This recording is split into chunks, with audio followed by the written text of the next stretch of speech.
Despite Pope Francis's mobility problems, the Vatican was still able to complete some important work. Mi permetto di spiegarvi che oggi non potrò andare fra voi per salutarvi perché ho un problema nella gamba destra.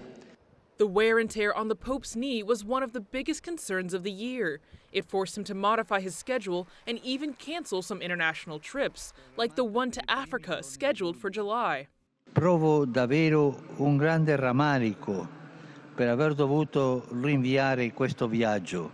But that did not prevent the Pope from carrying out the long-awaited reform of the Roman Curia. The reform was outlined in the Apostolic Constitution, Predicate Evangelium, a document that offers more room for the laity in the Vatican offices. Un prefetto o un equiparato. A prefect or the equivalent and a secretary are no longer automatically a cardinal or a bishop. Predicate Evangelium intended to improve communication between the diocese and the Pope. Every bishop has the right to speak directly with the Roman pontiff and does not necessarily have to go through the curial offices. Therefore, curial institutions dealing with the most important issues must cooperate with the particular churches. And when finished, a document must be communicated directly to the bishops, bishops' conferences, and Eastern hierarchical structures, and not simply to the papal nuncio. It must also be communicated to the papal nuncio, but also directly to the bishops. One of the main topics of 2022 was transparency in the Vatican. After many delays, the court trial against Cardinal Angelo Becciu and other Holy See staff members allegedly involved in a real estate venture that cost the Vatican millions of dollars began. The trial is still ongoing. Non temo perché mi pare non aver commesso nessun reato. In November, another trial opened in the Vatican courts. The Vatican's former Auditor General, Libero Meloni, was appointed in 2015 and unexpectedly dismissed in 2017. He announced that he wanted to pursue a case against the Secretariat of State. Meloni believes he was dismissed for checking the accounts of Vatican institutions.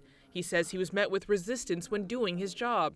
On the other hand, the Holy See said that at the time, Meloni had overstepped his duties by spying on cardinals, something he denies.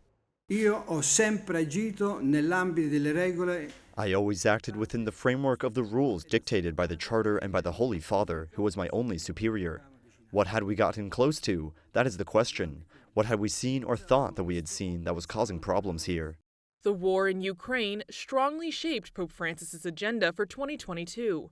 At the beginning of the conflict, he made a very moving gesture when he personally invited the Russian ambassador to the Holy See to ask for peace. The Pope also consecrated Russia and Ukraine to the Immaculate Heart of Mary and used most of his public messages to call for an end to the war. The most striking moment was when he burst into tears during the tribute to the Immaculate Conception on December 8th. Avrei voluto oggi portarti il ringraziamento del popolo ucraino.